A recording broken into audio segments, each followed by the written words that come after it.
அதான் நீங்கள் தான் காட்டினீங்களே, திரண்டிருக்காங்க, அது பரப்புரையே ஆரம்பிச்சிருக்காரு, அவ்வளோதான். நீங்கள் எப்படி பார்க்குறீங்க? நான் கூட்டம் அது வரும், கூட்டம் வரதானே செய்யும். ஒரு நடிகர் இதுவரை திரையில் பார்த்த ஒரு கலைஞர் இப்படி வரும்போது பார்க்குறது கூடுவாங்க. நாங்கள்லாம் சின்ன பிள்ளையா இருக்கும்போது எம்ஜிஆர் வராரு, சிவாஜி வராருன்னு கூட்டிகிட்டு போய் நிறுத்தினதெல்லாம் இருக்குது. இதே மாதிரி மணிக்கணக்காக நின்றதெல்லாம் இருக்குது. கடைசியாக அவர் வரலை, அப்படியே போயிட்டார் பரமக்குடியோடன்னு இளையாங்குடியில் நாங்கள் நின்று ஏமாந்து திரும்பினதெல்லாம் இருக்குது. இது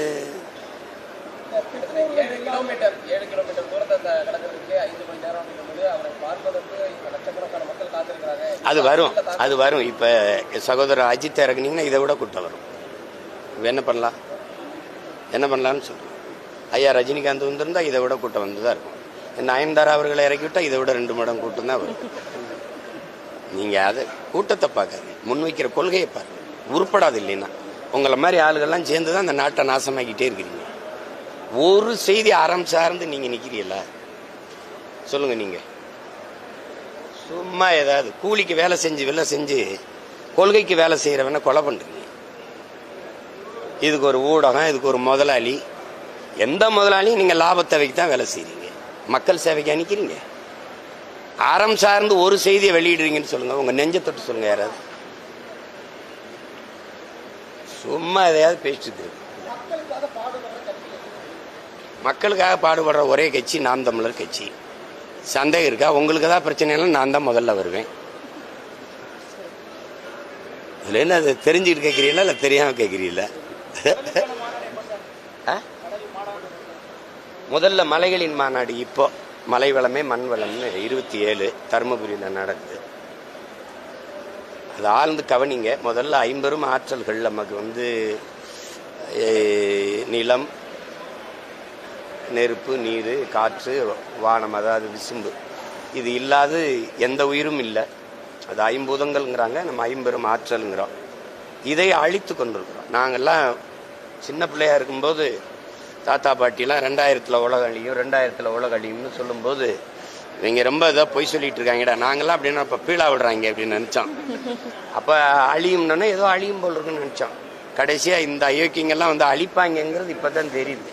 மலையை வெட்டுறான், மணலை அள்ளுறான், கடலுக்குள்ளே கொண்டு போய் குண்டை போடுறான், குப்பையை கொட்டுறான், நச்ச ஆலைகளை நிறுவி அந்த கழிவுகளெல்லாம் அதில் கொண்டு கொட்டுறான். அப்போ அதை பார்க்கும்போது எனக்கு தெரியுது, இந்த ஒரு பூமியும் அழிக்கப்படுதுன்னு. உலகத்தில் எந்த கோள்கள்லையும் இந்த பிரபஞ்சத்தில் எந்த உயிரினமே வாழ்றதுக்கு வாய்ப்பு இல்லை. அது தெரியும் உங்களுக்கு. அது உங்களுக்கு ஆண்டன் சொக்கே ஒன்று ரஷ்ய எழுத்தாளன்னு சொல்கிறான், ஒரு சமூகத்தின் மீது அக்கறையாக ஒரு சிந்தனையாளன் வரும்போது அதுக்கு எதிராக 1000 முட்டாள்களை இறக்கி விடுவான்ட்டு. அந்த சமூகம் தோற்று போன சமூகம்னு. நான் பேசுறது உங்களுக்கு இன்னைக்கு புரியாது, நான் போதிக்கும் போது புரியாது, நீங்கள் பாதிக்கும் போது உங்களுக்கு புரியும். திரும்ப திரும்ப சொல்கிறேன், இலங்கையில் வந்தது, பங்களாதேஷில் வந்தது, நேபாளில் வந்தது, உங்களுக்கு வராதுன்னு நீங்கள் யாராவது உறுதி தர முடியுமா? பக்கத்து வீட்டு கூரை தான் எரியுதுன்னு நீங்கள் படுக்க போனீங்கன்னா விழுகிறது உங்கள் சாம்பலாக தான் இருக்கும். தன் வீட்டு கூரை எரியாத வரை நீங்கள் தண்ணி எடுத்துகிட்டு வர தயாராக இல்லை. அடுத்த வீடு தான் எரியுதுன்னு ஆனந்தத்தில் தூங்க போகிறீங்க, மகிழ்ச்சியில் தூங்க போகிறீங்க. பார்க்க நீங்கள் இருக்க மாட்டீங்க, விழுகிறது உங்கள் சாம்பல் தான் இருக்கும். எச்சரிச்சுக்கிறீங்கிற உங்களுக்கு புரியுதா? அதனால் இப்போ நான் பேசுகிறது வேடிக்கையாக இருக்கும். எனக்கு முன்னாடி பேசியிருக்கான், உலகத்தில் பெரிய பெரிய ஞானி, பெரிய பெரிய அறிஞர்லாம் சொல்லிட்டு போயிருக்கான். என் ஸ்டீவன் ஹாக்கின்ஸே சொல்லிட்டு போயிருக்கான், இந்த பூமி உயிரினங்கள் வாழ்வதற்கு வாய்ப்பில்லாத மாற்றப்படுது, வேற கிரகங்களை நோக்கி படையெடுங்கள்னு இருக்கான். அவன் சொல்லிட்டு செத்து போயிட்டான். இப்போ நாங்கள் அதெல்லாம் படித்து எங்கள் அப்பா எனக்கு முன்னத்தி எங்கள் அப்பா நம்மாழ்வார்னு ஒரு மகன் மேல் சட்டை கூட இல்லாமல் கத்தி செத்து போயிட்டான். இப்போ அவன் பிள்ளை எங்களுக்கு இந்த உங்களுக்கு புரியுது. நீங்கள் மலையை வெட்டி மணலாக்கி கல்லாக்கி பெரிய வீட்டை கட்டி வச்சுட்டு போகணும்னு நினைக்கிறீங்க உங்கள் பிள்ளைக்கு. நான் இந்த நாட்டை என் பிள்ளைகளுக்கு வாழ்றதுக்கான நாடாக வச்சுட்டு போகணும்னு நினைக்கிறேன். நீங்கள் வீடை வச்சுட்டு போகணும்னு நினைக்கிறீங்க, நான் நாடை வச்சுட்டு போகணும்னு நினைக்கிறேன். புரியுதுன்னு நினைக்கிறேன். நீங்கள் காசை சேர்த்து வச்சுட்டு போகணும்னு நினைக்கிறீங்க, நான் சுவாசிக்க நல்ல காற்றை வச்சுட்டு சாகணும்னு நினைக்கிறேன். எதை செய்யலாம்னு நினைக்கிறீங்க?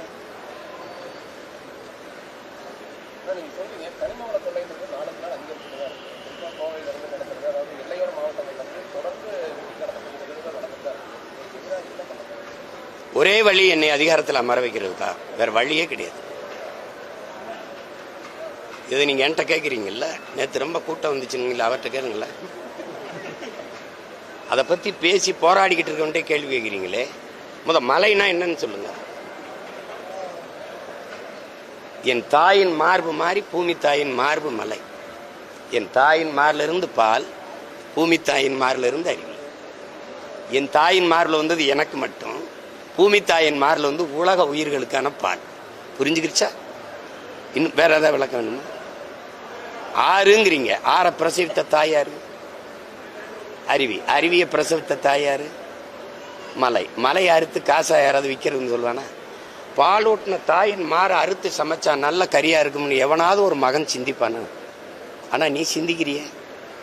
இந்த மலையை வெட்டுனா கல்குவாரி கிரஸ்டர்ன்னு போட்டு, இதுல குவாரி ஓனர் வேற இவர். இவங்கெல்லாம் ஒரு நாள் என்கிட்ட சிக்கிக்கிட்டு படுவான் பாரு, அப்ப தெரியும் உங்களுக்கு.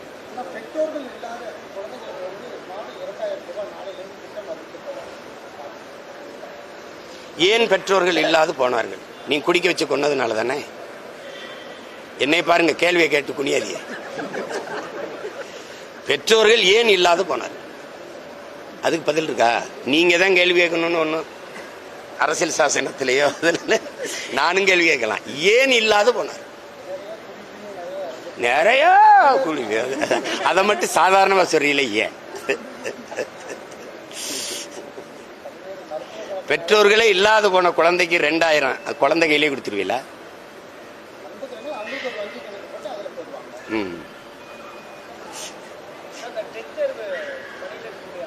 டெட் தேர்வுக்கு ஒரு டெட் போடணும், அது வந்துதான் போடணும். அவன் தான் படிச்ச ஆசிரியரா தேர்வாய் வந்து பணி செய்யறவன மறுபடி தேர்வு எழுதுன்னு திரும்ப திரும்ப கேட்கிறேன். எழுத சொல்றவர் என்ன தேர்வு எழுதுனாரு? எழுத சொல்லியிருக்காருல்ல, டெட் எழுதுன அவர் என்ன தேர்வு எழுதுனார்? நல்லா சத்தமா சொல்லுங்க. அப்புறம் செய்தித்தாளே படிக்காதவன் தான் இங்க தினம் செய்தி ஆகிட்டு இருக்கான் தம்பி. அதே ஆண்டன் சொக்கேஸ்வரர் ரஷ்ய எழுத்தாளர், இந்த தோற்று போன சமூகத்துல தேவையற்ற செய்திகளை தலைப்புச் செய்தி ஆகடாங்கிறான். அதான் நீங்க எல்லாரும் பண்ணிட்டு இருக்கீங்க. இப்ப நீங்க கேட்ட கேள்வி தேவையானது, அதை போடுங்க தலைப்புச் செய்தி. அதுக்கு என்ன செய்யலான்றீங்க?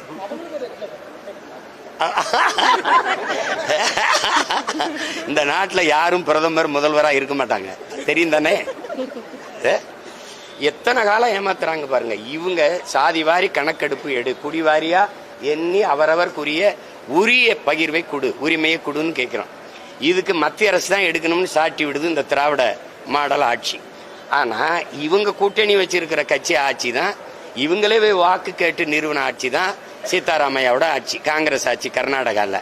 இந்த 24க்குள்ள எடுத்து முடிக்கணும்னு சொல்லுது. சாதி வாரி கணக்கெடுப்பு அவனால முடியும், உன்னால முடியாதா? அவனு இதே இந்திய கட்சி தான், அவனால முடியும், உங்களால முடியாதா? அங்க உங்க ஐயா ராமசாமி ஐயா பிறக்கவும் இல்லை, அவன் சமூக நீதினு பேசவும் இல்லை, சாதி வாரி முற்போக்கும் பேசவும் இல்லை, பகுத்தறிவு பேசவும் இல்லை. அவன் எடுக்கிறான். தெலுங்கானா எடுக்குது, பீகார் எடுக்குது, உங்களால எடுக்க முடியாது. எடுத்தா நீ எவ்வளவு காலம் எங்களை ஏமாத்தி தின்றுக்கான்னு தெரிஞ்சிடும். அதானே இங்க எவனும் கைதட்டி சொல்ல முடியாது. 42 விழுக்காடு இருக்கும், 58 விழுக்காடு இருக்கு. இங்க வாப்பா, அவன் தலைக்கு என்னவோ எண்ணி கொடுன்னு சொன்னா உனக்கு என்ன கஷ்டம்? இன்னும் கொஞ்ச நாள் நான் சொல்றது உங்களுக்கு புரியாது. இந்தி பேசுற இன்னொரு மாநிலமா மாகரும் எல்லா பயிலையும் அடிச்சு விரட்டுவான். அப்புறம் ஐயோனாலும் அம்மானாலும் நீ அழுகிறது அவனுக்கு புரியாது. எதிர்மே ஹே ஷாட்மே வாட்மேம்பா, நீ சாக வேண்டியதுதான். அதுக்குள்ள விழிச்சுக்க, எச்சரிச்சுக்க.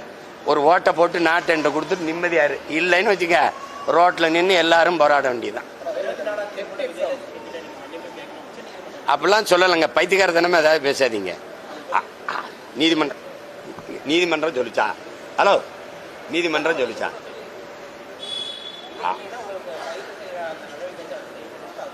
யார் சொல்லிருக்கு? அந்த தீர்ப்பு காட்டுங்க. எதையா அறகுறையா கேட்டு பேசக்கூடாது, புரியுதா? எதையாவது சொல்லிக்கிட்டு இருக்க கூடாது. சரியா கவனிக்காம மன்னிப்பு யாரு கேட்கறது? எதையாவது இங்க பாருங்க, வேடிக்கை பார்த்துட்டு பேசக்கூடாது.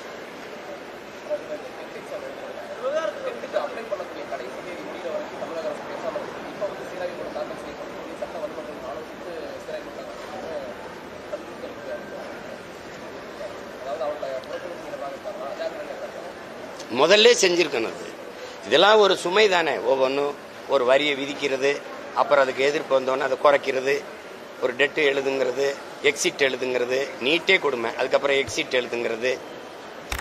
தேர்வு தேர்வாலே ஒரு தகுதி வந்துடும். நீங்க எப்படி சொல்றீங்க? தேர்வு எப்படி நடக்குது? நீட்டு தேர்வுலாம் வட மாநிலங்கள் எப்படி நடக்குது? புத்தகத்தை விரிச்சு வச்சு எழுதுறான். அப்ப அது போலி மருத்துவ மாணவர்களை உருவாக்குமா, தகுதியான மருத்துவ மாணவர்களை உருவாக்குமா? நீங்களே பாருங்க. காதுல ஹெட்போன் மாட்டிக்கிட்டு போய் எழுதுனதெல்லாம் இருக்கு, இங்கேயே கைது பண்ணதெல்லாம் இருக்கு. அப்ப இது தரமான மருத்துவ மாணவர்களை தேர்வு செய்யற முறையா இல்லையே? எவ்வளவு இருக்குது? எதுக்கு இப்படி போட்டு கொள்றீங்க நீங்க?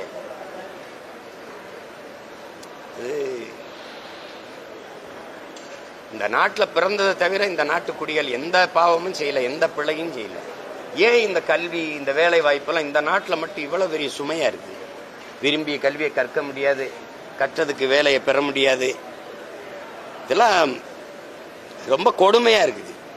இது சர்வாதிகார ஆட்சி முறைன்னு சொல்லிட முடியாது, இது கொடுங்கோன்மைன்னு தான் சொல்ல முடியும். சர்வாதிகாரம்ங்கிறது ஒரு நேர்மையாளன் சர்வாதிகாரியா தான் இருக்க முடியும். ஆனால் இது சர்வாதிகாரம் இல்லையே, இது கொடுங்கோன்மையா இருக்கு.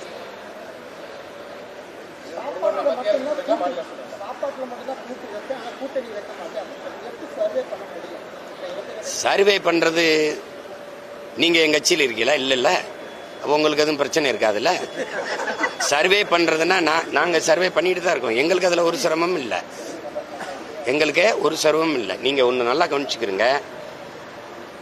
அடுத்தவன் தோள் மீது ஏறி நின்று நான் உயரமானவன் என்று காட்டுவதை விட தனித்து நின்று உண்மையான உயரத்தை காட்டுவது மேலானதுங்கிறான். இப்ப நான் என்ன செய்யலாம்? கூட்டணி வைத்து வென்று போனவர்கள் யாராவது ஒருத்தர் இதை சாதித்தார்கள் என்று சொல்லுங்க, நான் கூட்டணி வைக்கிறேன். இதுல யாரோடு கூட்டணி வைக்கலாம்னு சொல்லுங்க. ஒவ்வொரு தடவையும் திருப்பி பேசிட்டு இருக்காதீங்க. என் நாடும் இந்த மக்களும் அனுபவிக்கிற துன்பங்கள், துயரங்கள், அடக்குமுறை, நீங்க கேட்ட கேள்விகள், டெட்டு, எக்ஸிட்டு, நீட்டு, வரி எல்லாம் சொல்றீங்கல்ல, இதையெல்லாம் கொண்டு வந்தது யார்? 1,00,000 போராட்டங்களுக்கு திராவிட மாடல் ஆட்சி அனுமதி கொடுத்திருக்குன்னு நாட்டின் மாண்புமிக்க முதலமைச்சர் அவர்கள் சட்டசபையில பேசுனது இருக்கா இல்லையா சொல்லு? அப்படின்னா 1,00,000 பிரச்சனைகளை இந்த நாட்டு மக்களுக்கு நீங்க கொடுத்திருக்கீங்கிறது உண்மையா இல்லையா? இன்னைக்கு அணு உலை, இன்னைக்கு இந்த வரி விதிப்பு, மின்கட்டண உயர்வு, சொத்து வரி உயர்வு, இன்னைக்கு இருக்கிற இந்த இவ்வளவு துன்ப துயரங்கள் எல்லாம் தனியார் மயப்படுத்தப்பட்டு, எல்லாம் ஆசிரியர் தேர்வு எழுதிட்டு பணி நியமனத்துக்கு காத்திருக்கிறது, பகுதி நேர ஆசிரியர்கள் பணி நிரந்தர பணிக்காக போராடுவது, பழைய ஓய்வூதிய திட்டத்துக்கு போராடுவது, எத்தனை லட்சக்கணக்கான பிரச்சனை. அத்தனைக்கு மனு வாங்கின மகன் நான் இருக்கேன். கண்ணீரோடும் கவலையோடும் கைகளில் மனுக்களை நீட்டிய தாய்மார்கள், தந்தையர்களுடைய மனுக்களை வாங்கின மகன் நான் இருக்கேன். இத்தனை பிரச்சனைகளை நிலத்தது. மீத்தேன் எடுக்கிறது, ஹைட்ரோ கார்பன் எடுக்கிறது, காவிரி நதிநீர் உரிமை பறிபோனது, இந்தி திணிப்பு, மாநில கல்வி உரிமை, மாநில உரிமை, அதை தூக்கி மத்திய பொதுப்பட்டியல் கொண்டு போனது, கச்சத்தீவை பறிகொடுத்தது, மீனவர் படுகொலை சகித்துக் கொண்டது. இத்தனை துயரங்களின் தந்தது யார்? ஒன்னு காங்கிரஸ், ஒன்னு பாரதிய ஜனதா, ரெண்டுல ஒண்ணு தானே. விடுதலை பெற்ற 79 ஆண்டுகால ஆட்சியை அரை நூற்றாண்டு ஆண்ட கட்சி எது? கச்சத்தீவை பறிகொடுத்த கட்சி எது? காவிரி நதிநீர் உரிமையை பறிகொடுத்த கட்சி எது? கல்வியை போது அங்க மத்திய அரசு உரிமை தூக்கிட்டு போனது யாரு? மின் உற்பத்தி விநியோகத்தை எடுத்துட்டு போனது யாரு? மருத்துவ உரிமை தூக்கிட்டு போனது யாரு? மாநில உரிமை எல்லாம் பறிச்சது யார்? இந்த காங்கிரஸ். இன்னைக்கு அதை அவங்க பெத்து பேர் வச்சாங்க, நீட்டு, எக்ஸிட், ஜிஎஸ்டி எல்லாத்துக்கும். அதுக்கு ஊட்டமா உணவு கொடுத்து வளர்க்கிறவர் பிஜேபி.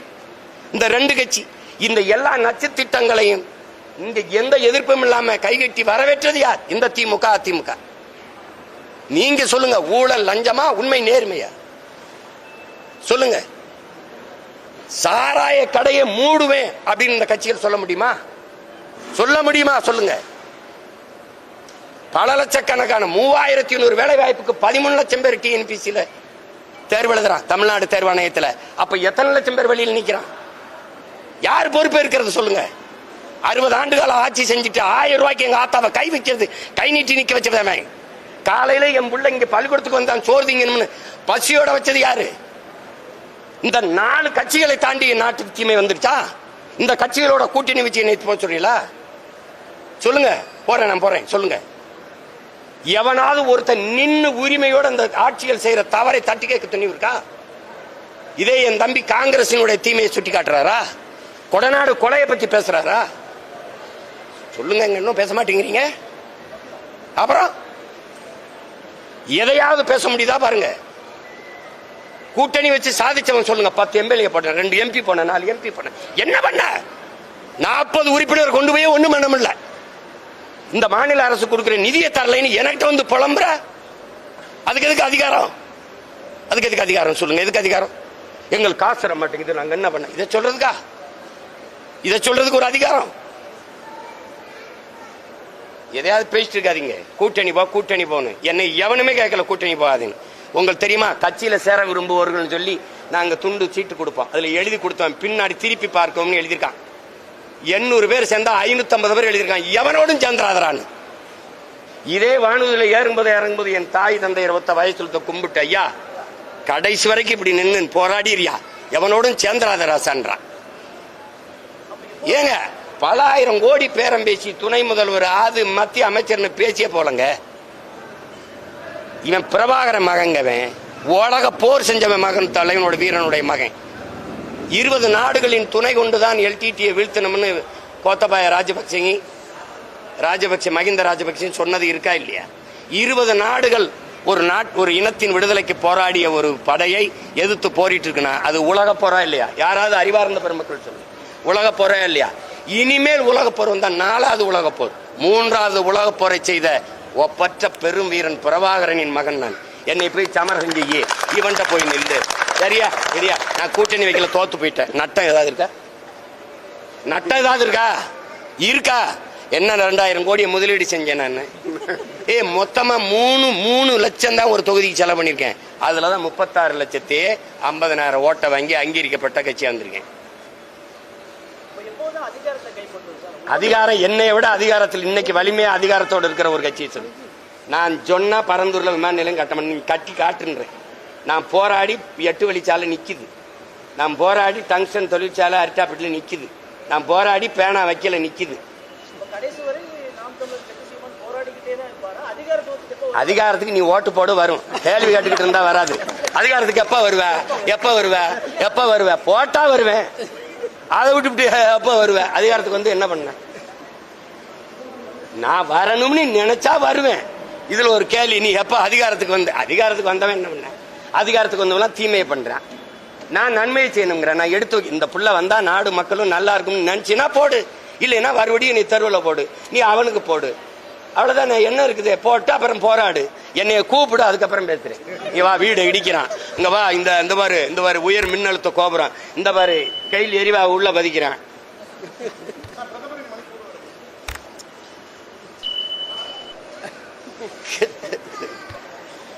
போகணும்னு நினைச்சிருப்பாரு, போயிருப்பாரு. இதெல்லாம ஒரு கேள்வி. பத்தி எரியும் போது தெரியல அமைதியான மணிப்பூர் ஆக்கணும்ட்டு. இப்ப அங்க ஒரு பிரச்சனையும் இல்லை, அதனால உள்ள விட்டு வர்ற. தம்பி, பத்தி எரியும் போது நீங்க போயிருக்கணும்ல.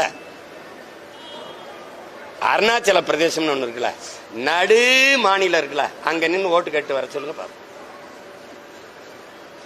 ஏன்னா சீனாக்காரன் என்னதுங்கிற மாநிலமே. சிரிக்காதீங்க, உண்மையா இல்லையா? ஓரத்தில் நின்றுட்டு பேசிட்டு வர்றது. பாகிஸ்தானோட பட்டக்குன்னா போற அறிவிக்கிறீங்கல்ல. ஆபரேஷன் சிந்தூர், இந்தூர். நான் கூட சொன்னேன், ஆபரேஷன் சிந்தூர் அங்கே போட்டீங்க, ஒரு 26 பேர் செத்ததுக்கு 850 பேர் செத்துருக்கமே. ஆபரேஷன் இந்த என்ன சொல்றது, இந்தூர் கூட ஒன்னு போட்டு விடுங்க இலங்கை மேல.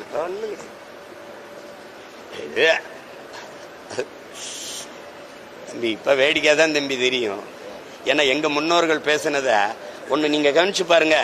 பாலை விற்பது போல தண்ணீரை விற்பார்கள்னு ஒருத்தர் பேசியிருக்காப்ல. இந்த விளைநிலங்களை எல்லாம் இந்த மக்கள் வீட்டு மனைகளாக்கி விற்பார்கள். புறாக்கள் கூடு கட்டி வாழ்வது போல ஒரு நாள் இந்த மக்கள் வீடு கட்டி வாழ்வார்னு ஒருத்தர் பேசியிருக்காப்ல. எங்க தாத்தா தெய்வ திருமகன் முத்துராமலிங்க தேவர் அன்னைக்கு பேசும்போது முன்னாடி இருந்தவன் என்ன நினைச்சிருப்பான்னு பாருங்க. இவர் என்ன பைத்தியம் போயிட்டார, என்ன தண்ணியை விற்பான்றவள. இன்னைக்கு அவர் இல்ல, அவர் பேர பிள்ளைய நாங்க என்ன பாடுபடுறோம்னு தெரியுது. விளைநிலங்கள் எல்லாம் விளைநிலங்களா மாறிடுச்சு. இப்ப கடைசி என்ன பண்ணோம், ஏர்போர்ட் இருக்கும், பேருந்து நிலையம் இருக்கும், வேகமா போறதுக்கு எல்லாம் இருக்கும், சோத்துக்கு ஒன்றும் இருக்காது. இந்த ஏர்போர்ட் கட்டியாச்சு, விளைநிலத்தை இடிச்சு கட்டியாச்சு. மறுபடியும் எப்படியாவது பசிக்கு விவசாயம் பண்ணி சாப்பிடலாம்னு இந்த ஏர்போர்ட் அழிச்சிட்டு விளைநிலமா மாத்திருவீங்களா? எவன்டையும் பதில் இருக்காது. ஆனால் சிரிக்க தெரியும், கேவலப்படுத்த தெரியும், கேள்வி பண்ணி வாய்ப்பில்லை ராஜா தான்.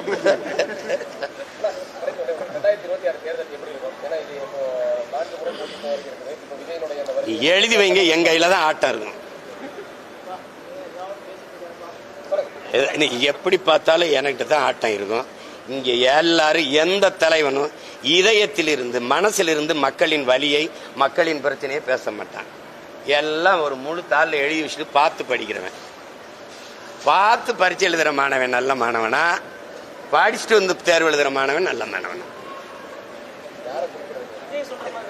3 பேருமே பார்த்து தானே படிக்கிறாங்க. நீ என்னப்பா, எங்க ஐயாவும் தான் வச்சிருக்காப்ல, பேசிட்டே வர்றாரு ஐயா எடப்பாடி பழனிசாமி. இதை பேசிட்டீங்க அப்படியா, அந்த தாள் பார்க்குறியா இல்லையா? இவங்க பெரிய தாள், ஐயா ஸ்டாலின் அவர்கள் சின்ன தாள்.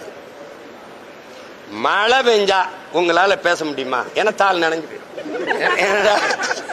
சொல்லு, மக்களின் இதயத்துல காயமும் மனதில் வலியும் இருந்தா தான் மொழியா வரும். புரியுதா? என்னைய பேசு. நீ இங்க வர அது எந்த அளவுக்கு இருக்குங்கிறத அவர்கிட்ட பேசு. அவரை ஒரு தடவை இப்படி நிக்க வச்சு இத்தனை கேள்வி இவ்வளவு நேரம் 1/2 மணி நேரம் நிக்கிறேன்ல, சிரிக்காத. வரமாட்டேங்கிறாருன்ற நேர கோட்டைக்கு வரேன்னு மட்டும் சொல்றாருல, என்னவே கேள்வி சிக்கனா சீமான்னு வச்சு செய்வியா? சொல்லு வேற.